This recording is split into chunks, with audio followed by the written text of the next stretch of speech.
Good morning, students. Today we'll start new chapter, that is decimals. So today's class is day 21, decimals, session 1 of 7th class maths. So let's start decimals. So how do you get decimals? What are actually the decimal numbers, or we call decimal numbers as fractional decimals also. So how do you get a decimal number? What is a decimal number and how to represent a decimal number? All that we have learned in our 6th class fractions and decimals chapter. So we'll just revise. So today we'll revise what we have learned and how to get a decimal from a fraction. So here when we convert a fraction to a decimal, that is, when you convert a fraction to a decimal, we divide numerator by denominator. So here, if you want to get a decimal number, what we are doing, we have learned fractions, no? So in that fractions, we are dividing the numerator by denominator to get a decimal. Let's see how. So here 25 by 4. Let's take for example, for better understanding, we are taking an example 25 by 4. Okay. So here what is the numerator? Numerator is 25. What is the denominator? Denominator is 4. So numerator is divided by denominator. So when you divide numerator by denominator, you all know division, okay, and you also know tables also, okay. So with the help of division method and tables, you are dividing this numerator by denominator. So here we are using 4 table, okay, remember 4 table. So 4 table, when you start reading, 4 ones are 4, 4 twos are 8, 4 threes are 12, 4 fours are 16. Like that, if you remember, do you get 25 in 4 table? No. Okay. So then what you should do? Yes, you have to take a number which is less than 25. So where do we get 25, less than 25 number in 4 table? We are getting it at 4, 6 are 24. So 4, 6 are 24. I am writing here like this. Now what you have to do? You all know division. So you have to subtract 24 from 25. When you subtract, what you will get? 1. So now will 1 go in 4 table? No. So then what you should do? Remember division rules. You have to put a point here, and for that you are adding a 0 here. So this point is decimal point. Remember that one, we have learned in 6th class. So here after we are getting 10, then what we have to do? Again read the 4 table, then see what is the number that we are getting less than 10 in 4 table, so that we can add the next number. So 4 twos are 8. Then again subtract from 10, 8. So you'll get 2. Then 2, you have to add another 0, and in 4 5s, 20 goes 4 5s are. So you are writing it, and when you subtract, you'll get 0 as the remainder. Now what is the quotient? This is the quotient. So this one you have to, this is the answer, no, for the fraction.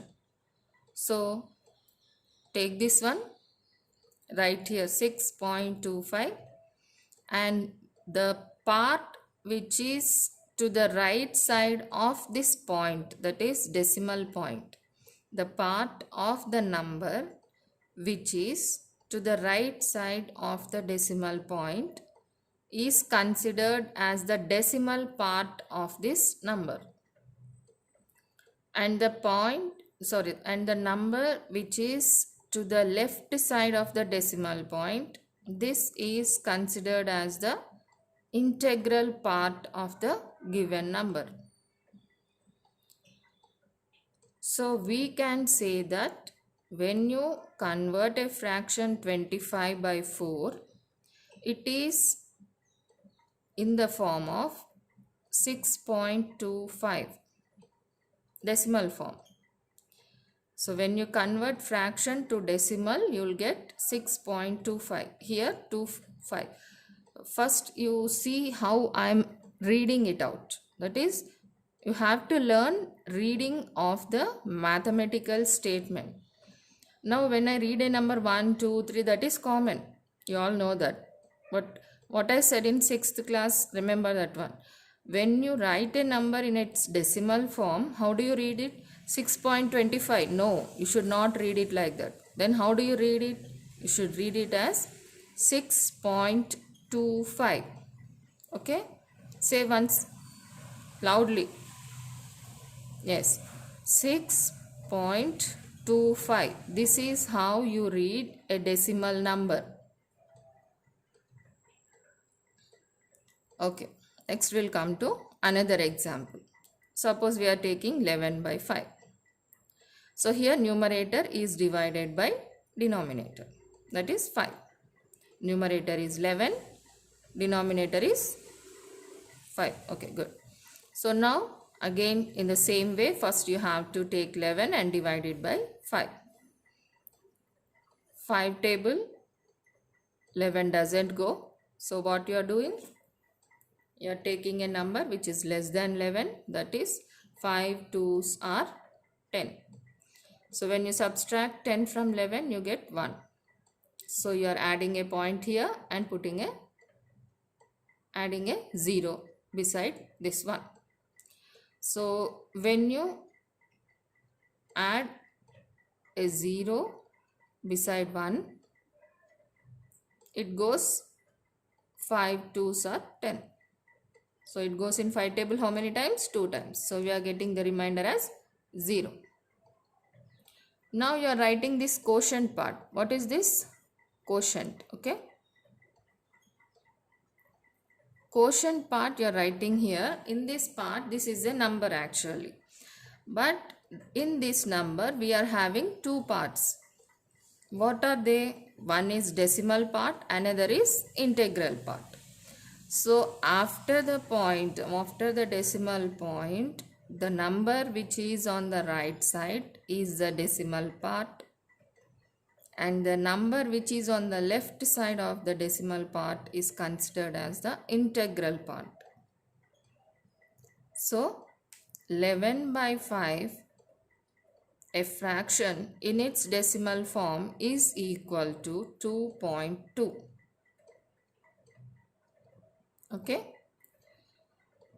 So we'll take another example of a mixed fraction. So here you have to convert a mixed fraction to a decimal form.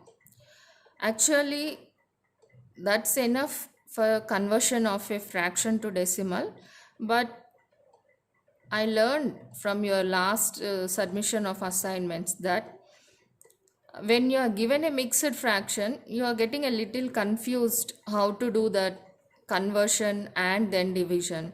So that's why I have taken one more example of a mixed fraction for clarity. So when you have a mixed fraction to be converted into decimal form, first step is, suppose here we are taking 1 by 2. So first step is you have to convert that mixed fraction into improper. That is better. So convert it into improper. You know the method. Already we have learned in fractions. So when you convert, you get 3 by 2. So this part I am not explaining because already we have learned it 2-3 times. 1 2s are 2 plus 1, 3 by 2. This is how we convert mixed into improper. Then what you have to do? Then divide similar. The next step is similar to what we have done earlier. That is divide the numerator by the denominator. Here the numerator is 3 and we are dividing that by denominator, which is 2. So in 2 table 3 doesn't go. So what you have to do? Take a multiple which is less than 3. So 2 ones are 2 is the multiple, and when you subtract you get 1 and 1 doesn't go, so you have to add a decimal point for the quotient. So this is quotient. So when you add a decimal point to the quotient, you add a 0 beside this 1. Then 10 goes in 2 table 5 times. So when you subtract, you get remainder as, this is the remainder, you get it as 0. Okay. So we are writing the quotient here 1.5. Then what we are doing? We are finding the decimal part separately, which is to the right side of the decimal point, and integral part, which is to the left side of the decimal point. So here what do we conclude? We conclude that the fraction 3/2 in decimal form is given as 1.5. How do you read this one? 1.5. And the previous one we got 6.25. Remember how to read. It's not 6.25, it is 6.25. This is the way you read a decimal part in a given number. Now let's consider one more example. Till now we have taken improper fraction and mixed fraction. Now we'll take a proper fraction and let's see how to divide the numerator with a denominator in a proper fraction. So here proper fraction means what? I think you remember. Okay. So you should remember all the previous classes lessons and the concepts and try to use that in this present concept, because it is always interlinked and connected to the previous concepts. If you learn the basics, only then you can do the next sums clearly. So if you want to follow the class regularly, you have to remember the previous concepts here. So 4/100. So what you have to do? First write 4. Okay. 4 divided by 100. So 4 is very small. So it doesn't go in 100. We all know that. So what you have to do? First write a 0 here and put a decimal point. That is, add a decimal point here. When you add a decimal point here, you are adding 1 0 beside 4. Even then you can see that even after adding a 0 beside 4, and when it becomes 40, even then it is less than 100 and 40 doesn't go in 100. So what you have to do? Add one more 0 here beside the decimal point to the right side of the decimal point, and then add another 0. Now you can see that it becomes 400 and it goes in 100 table. How many times? Remember the multiples of 100 by revising 100 table. Okay. So yes, it goes 4 times. So I am writing here 4, that is 100 4s are 400, and the remainder is 0. Now here you can see that integral part is 0. Yes. So here decimal part, this is decimal point, and right side to this decimal point is considered as decimal number. So now directly also we can write by counting the zeros in denominator. That means what? That means suppose 4/100 is there. So 100 goes in 10 table 2 times. That is how many zeros you are having? 2 zeros. So directly also how we write when the denominators are multiples of 10. You see here I have written 4/100. So first for 1 0, 1 number, and for another 0, another number. So you're writing 4, then after 2 decimal points you are writing it as a decimal number. So this you will learn in further classes. It was just an introduction like that. So this method, if it is easy for you, how do you write now? 4 by 100 is a fraction which is converted into decimal form. And how do you read this decimal number? 0.04. Okay, read once again loudly. Yes. 4 by 100 is equal to 0.04, where 4 is the decimal part of the given number. Now the next step is you have to do your homework of these concepts which you have explained today. When whatever we learn today, we'll do it practically by doing the homework. So here, convert to decimal. How do you convert? You have learned it. So convert to decimal. I have given 10 bits for homework so that you can practice in a better way. So similarly, convert fractions to decimal numbers. This is, I have given some proper and then some improper. There's no mixed here. So do these divisions and find the decimal form of the given fractions. So write the decimal part and the integral part clearly. Okay, how I have written with different colors. Write the decimal part with a different color and the integral part with a different color, so that you will get a better understanding of both the parts of a given number. And then try to read the number while writing. That is, when you write, you have to read it loudly, so that you will get the practice of reading the mathematical statements.